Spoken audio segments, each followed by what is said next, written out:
Hola, ¿qué tal a todos? Bienvenidos a una cápsula más. Déjenme que les comparto mi material de trabajo para que podamos dar inicio.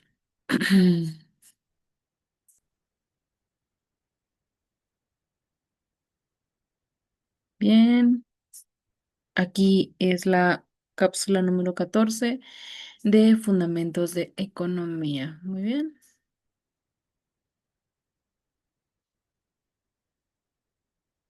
Vamos con este tema que es tipo de cambio y términos de intercambio.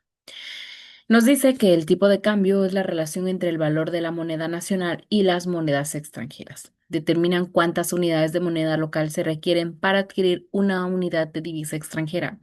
Los términos de intercambio se refieren a la relación entre los precios de las exportaciones y los precios mm, de las importaciones de un país. Si los precios de exportación aumentan más que de la importación, el país mejora su capacidad de compra en el mercado internacional. Un tipo de cambio establece, eh, un tipo de cambio estable favorece la previsibilidad en el comercio exterior, mientras que las fluctuaciones abruptas pueden afectar negativamente a las exportadores e importadores, ¿no? Pues bueno. Nos da a entender que el tipo de cambio pues es el precio de una moneda en términos de otra, mientras que en los términos de intercambio pues son la relación entre el precio de la exportación de un país y el de sus importaciones. En resumen, el tipo de cambio se enfoca en el valor de una moneda frente a otra y los términos de intercambio se centran en el poder adquisitivo del comercio internacional de un país.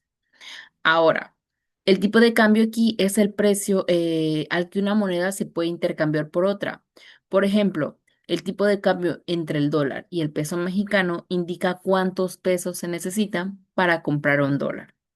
Y pues tiene una función de forma crucial, pues para las decisiones de una política monetaria, el sistema financiero y los mercados, pues cambiarios de un país, ¿no?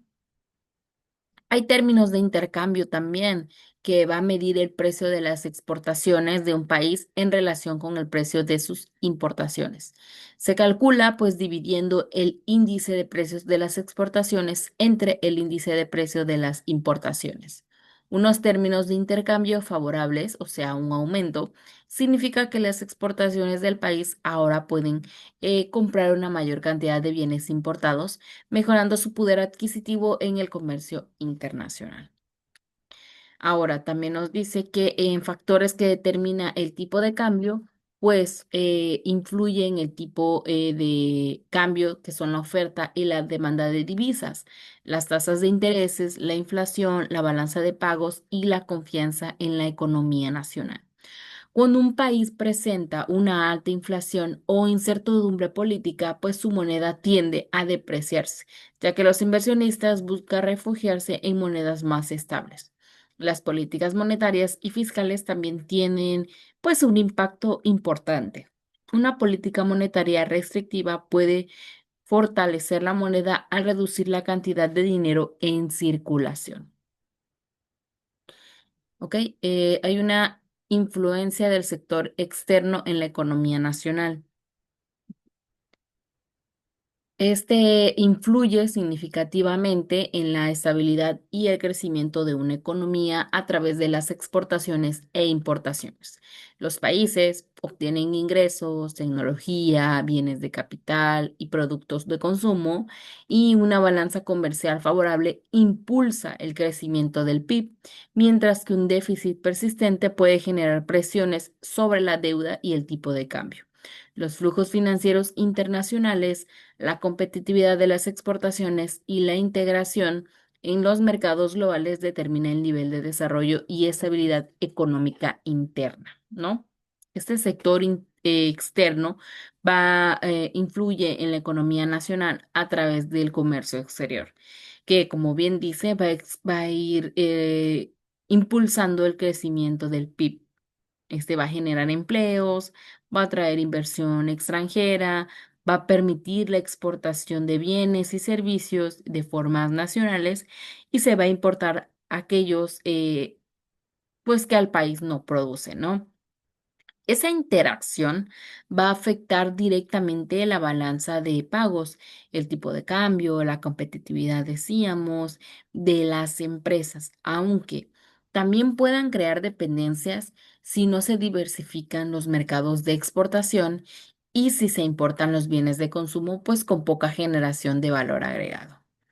En esto también hay un pacto de forma positiva porque hay un crecimiento económico, ya que las exportaciones contribuyen directamente al cálculo del PIB, ya que son un componente pues de la demanda agregada de un país. Va a generar empleos, pues el comercio exterior, al impulsar la producción de los mercados internacionales, pues pueden generar empleos directos e indirectos. Aquí también va a haber una atracción de inversión en un sector exterior dinámico, atrae inversión extranjera directa, que a su vez contribuye al crecimiento económico y a la creación de empleos. Esa mejora de la balanza de pagos, cuando las exportaciones superan a las importaciones, se obtiene un saldo comercial positivo que fortalece la posición financiera del país. Esa innovación y esa eficiencia, la competencia global impulsa a las empresas locales a mejorar continuamente sus productos y procesos para mantenerse competitivas. Hay un acceso a bienes que permiten a los consumidores y a la industria acceder a bienes y servicios que no se producen a nivel nacional. Hay riesgos y desafíos, como todos, dependencias de socios comerciales. Una alta concentración de exportaciones hacia un solo país genera vulnerabilidad ante crisis o desaceleraciones económicas en ese ocio. Una vulnerabilidad ante fluctuaciones, que es pues la volatilidad en los precios de las materias primas que son exportadas, pues pueden afectar negativamente a lo que es la economía, especialmente en países que son de desarrollo, que aún están en desarrollo. En estos efectos de esas importaciones, si un país importa principalmente a los bienes de consumo, sin que eso impulse un desarrollo productivo interno, el efecto positivo en la economía puede ser de forma limitada. Ese impacto en el tipo de cambio, esas exportaciones e importaciones que generan flujos de divisas que influyen directamente en la tasa de cambio en la moneda nacional. En este también hay un mecanismo que va pues midiendo, ¿no? En una balanza comercial se va a registrar la diferencia entre el valor de las exportaciones y las importaciones de bienes y servicios de un país.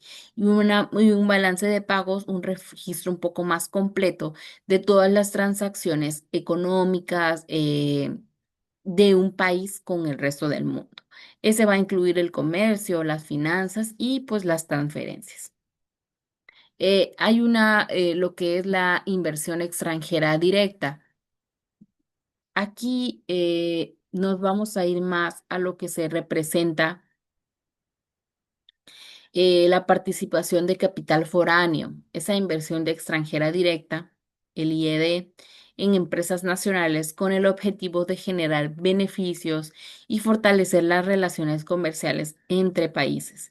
Ese tipo de inversión trae consigo transferencia de tecnología, generación de empleo, aumento de la productividad.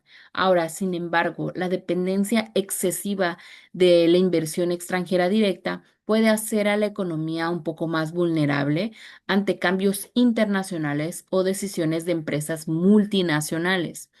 Aquí, pues esta adquisición de empresas o activos que son en el extranjero como inversión a largo plazo, pues, pues va más bien en esa de forma extranjera directa, ¿no? Que va definiendo como una operación que involucra una relación de largo plazo en la cual una persona física, jurídica, eh, reside en una economía con un inversor directo.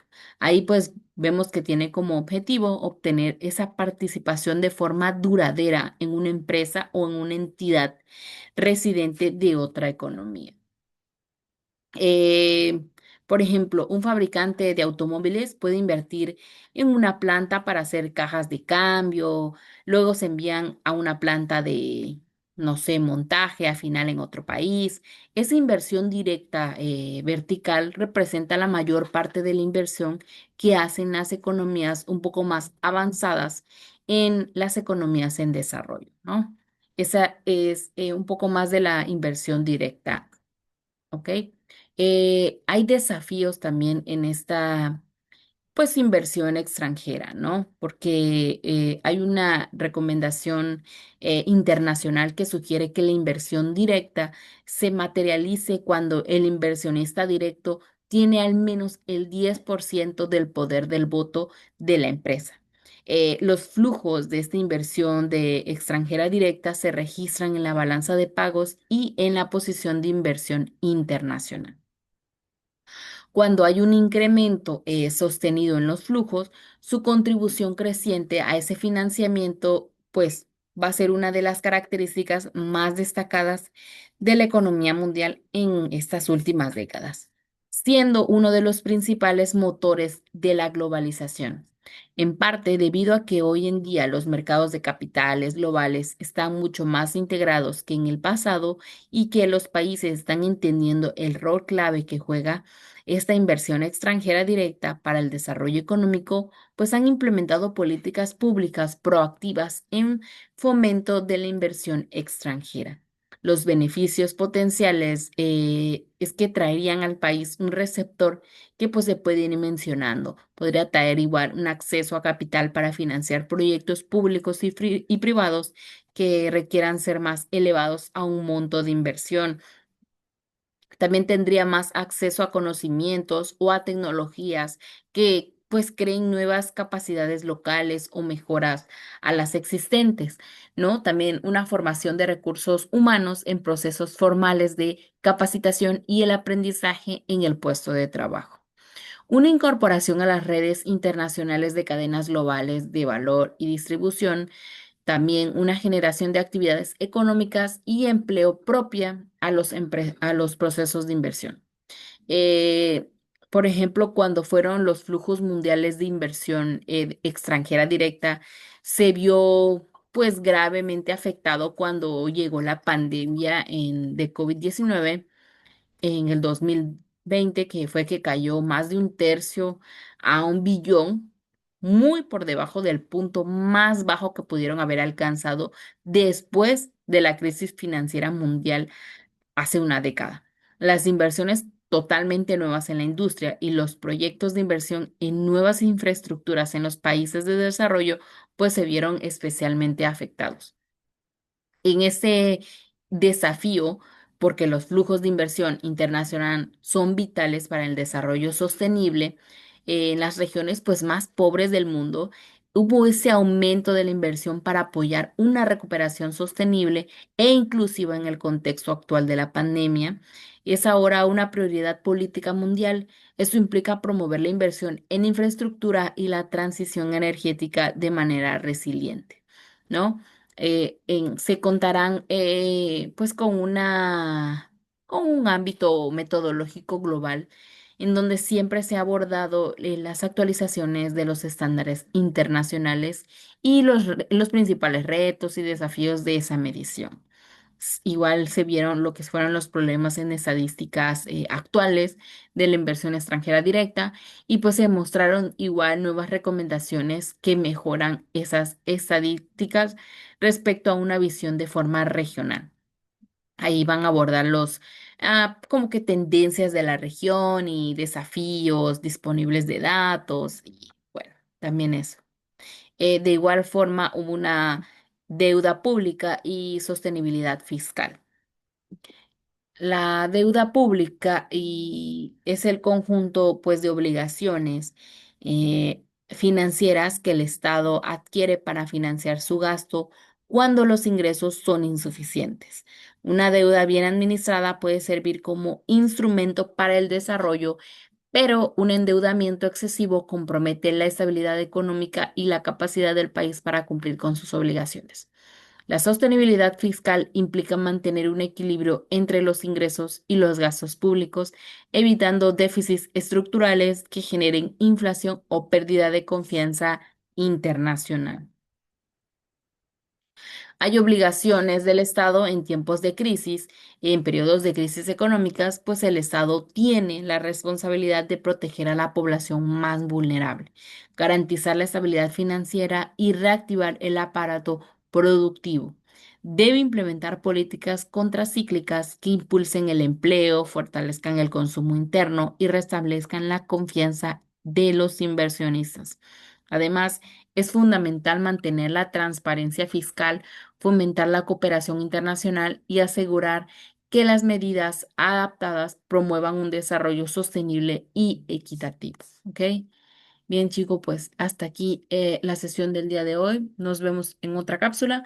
Cuídense mucho y aquí estamos pendientes por cualquier duda. Hasta luego.